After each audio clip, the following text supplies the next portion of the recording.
My first name is DeWayne, last name Carter, if you wanted to know.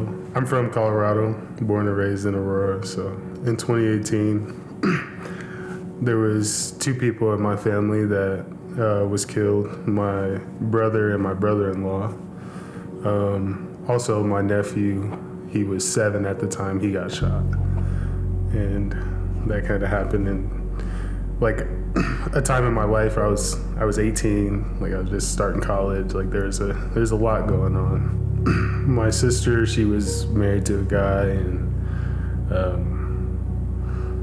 now that I've dealt with it a lot, I kind of learned that he just didn't have the type of love that he could have needed in his life, and it was a abusive relationship. And my sister called me first just to tell me what was going on. As the day he was putting his hands on her, and she called me just to just like a reach out for help. I was registering for classes at the time down at Metro, and I couldn't make it down there, and so I told her just get away from it right now. I'm gonna try and make my way over there as soon as I can. And I got off the phone, then my nephew called me, and he was crying. He was saying that this guy had hit him and all this other stuff. And so obviously we wanted to get over there and help the situation. By this time my sister had called the cops. It makes the most sense. She's trying to stay safe and keep my nephew safe, so she called the cops. And I ended up calling my brother, my older brother, to go over there and just make sure that they're all right. And then also my nephew's dad, he made his way over there just to make sure his son was okay. And so what ended up happening was the guy that my sister was married to at the time, like I said, now that I'm more established in my faith, I understand he just didn't have the type of love that he needed in his life. And he took the life of my brother and my brother-in-law, and he shot my nephew. And my brother, he ended up passing away about 6 hours later in the hospital, and my brother-in-law was deceased on the scene. So that was August 31st of 2018, and it's been 5 years, and it's been nothing but prayers answered. God has turned that, and there's a lot that I prayed for that, I've seen come to fruition, just in my walk with getting closer to God and knowing Jesus and just being that anchor. There's been a lot of aspects that cultivated just God moving, and Him breathing on a situation that you couldn't imagine getting through. What happened almost immediately for me was okay, well, my nephew, my family in general, but my nephew, his dad's gone. He doesn't, he needs somebody.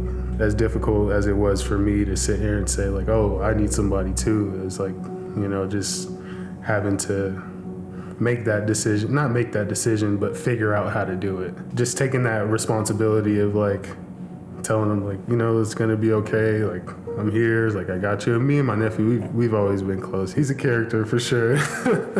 But we've always been close, and just immediately after that I understood my assignment with him, just trying to lead him in the right direction. When everything happened, I was on my way there, and then my sister called me and told me this is what happened. But my nephew, he watched everything, and he was only 7 at the time. So it's I didn't know what to tell him, what advice to give him. The only thing I told him was I'm here for you. We're gonna get through this. And at the time I didn't know how. 5 years later, it was my efforts along with letting everything go to God, letting Him handle whatever I'm dealing with. And so that was almost the immediate effect that had on my life, was just figuring out how to make sure my nephew was okay and make sure that my family was okay. It was difficult. Me and my brother, like, we were really close. Like, we were Irish twins, so we were born in the same year. And his name was Wayne. My name's DeWayne, and so it was like, we were really close, and it was hard for me to deal with. But like I said, just the hardest thing to do was to recognize how God was shaping me just as His child, and giving me my assignment, and what everything that I was going through was turning me into. The big question was just why. It wasn't a why to question Him, like why would you do that? If you're a loving God, why? It was never that. It was just like, why? What is to come of this? I've always tried to be an optimistic person, but in something like that, it's hard to. And so that big question was just why? Why? The suffering that I went through was now that I could talk to somebody about that. I could not give them answers, but I could at least talk to them about it, talk them through it as best as I can. If I were speaking to someone, that was in a similar situation, the first thing that I would tell them is, you won't be able to do it without God. If you don't lean into Him as much as you can and give everything to Him, you're gonna struggle a lot more. You're gonna fall into traps of the enemy, like no other, just in that season of you being hurt and not knowing how to deal with things. That would probably be the conversation that I would have with someone if they were like, why? For me to answer that question now is, don't try and do anything without God. And that's what He's taught me. I need Him, and I can lean on Him, and I can depend on Him to get me through things. In terms to why, it's just the world needs more love. I think just with my growing relationship with Jesus, He was that amazing grace that we needed in the world. I think that was the greatest form of love that God could ever show us, is to give us Jesus' life. Not just that He died on the cross, but He was a person that walked in a way that showed us a lot. He really loved people and He really cared for people. It's amazing to think about, He performed a lot of miracles, but the amount of people that He may have moved and healed with just the way that He loved everyone and wanted everyone to know God, that says a lot, and so that's kind of what I took from it as to why, the love of Jesus needs to be more in the world. And like I said earlier, the guy that took my brother's life and shot my nephew and took my brother-in-law, it was easy for me to forgive him after I realized he just needed the love of Jesus. He's never gotten that. I can't be upset about that, I can't feel any anger towards him about that. And so God definitely answered my why question after I'd been crying out to Him for so long. I found out about Anchor through a couple people. It was God making a couple different moves at once, pulling me in. One of them was my fiance Mary. So Pastor David, he married her best friend, and her best friend Brittany started taking Mary to Anchor. And so me and Mary, we had started talking in 2021. It was on and off, that type of thing. And then in 2023, it was interesting because Mary had been telling me I started going to this church. It's the same church that Brittany goes to. And, she was encouraging me that way. And also Mary's mom, shout out to Mary's mom. She is a prayer warrior. She's, you need to go to church and you need to get a relationship with Jesus. And then another thing was Pastor David. I had known Pastor David for a couple years just through basketball. We would play at the same gyms. I would see him around, never really introduced. And then a month before I started going to Anchor, I was at the gym and I was lifting, and I think I was trying to lift too much, just trying to do it on my own, And Pastor David comes up to me, he's like, hey, if you ever need a spot, I got you. I think he's seen I was struggling a little bit. And so he's like, if you ever need a spot, just, let me know. I come spot you. And, it turns out at that time I didn't know I didn't know he was Pastor David. I just knew him as the guy from the gym that's always playing basketball. He's real nice, he's good at basketball. I believe one day me and Pastor David got connected, and, he invited me to church as well. And so, like I said, it was just a lot of pieces that God was moving, that brought me there. I think there was a time in my life where I just, I had my questions, I had my doubts. And so, also, like, I've never had anybody around me that was going to church.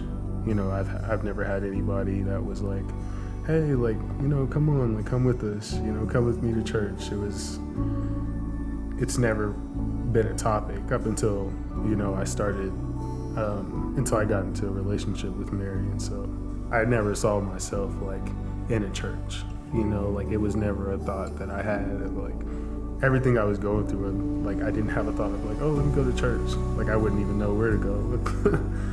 God is really moving. The Holy Spirit moving. It's amazing because like I've been to Anchor with all my siblings. Like, all of them have come to church with me. One of the things I had always wanted was to like just spend time with my family, just have all my siblings together. Like, we were pretty close when I was growing up, and then, things happened in 2018 and we kind of fell apart. And so one of the things that I really wanted was like, I just want to be with my siblings. And fast forward 5 years, like, I realized, like, dang, like, I've been to church with all my siblings. Like, how, like, how much better could that get? Like, what more could I ask for?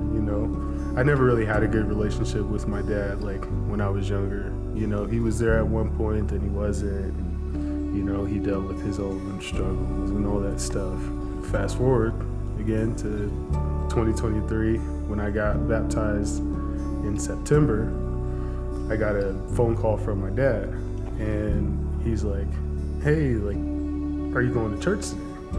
And like I had mentioned it to him, like, yeah, like we started going to this church. Like, me and Mary was talking to him about it. Like, we started going to this church. It's nice. We enjoy it there. And so the day I got baptized, like I said, he called me. He's like, hey, I want to come with you to church today. And I was like, okay, like that's interesting. I didn't tell him I was getting baptized, but for some reason, something put on his heart to call me and ask to go to church with me that day. And so it's funny because my first day at Anchor, I watched people get baptized. And then my dad's first day at Anchor, he watched me get baptized. And then a couple months ago, my dad got baptized at Anchor. And so just watching him grow in that process and, his life being transformed is, like, that's another prayer answer. I couldn't be more grateful, that there's a God that loves me that much, to use me, to continue to pull my family closer to him. It's a beautiful thing to witness. It makes me really happy. Anchor is such a cool place. Like, it really is. I think just being a part of Anchor, just having a community to connect with, it doesn't live up to the stereotypes. It was one of the things for me was like, I don't want to go to a church, and have to feel like it's my Sunday's best. I can't show up like that every Sunday. I'm not gonna sit here and fake and act like I don't got a bunch of stuff going on and dress nice to oppose that. It's like, show up to Anchor, it's genuine love there, and it's a genuine want from everybody within our community for you to first just connect with the Lord. It's amazing.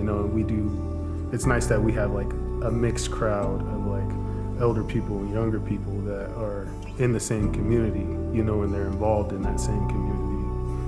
That shows a lot of just the body of Christ, working in all types of ways. And so shout out to Anchor.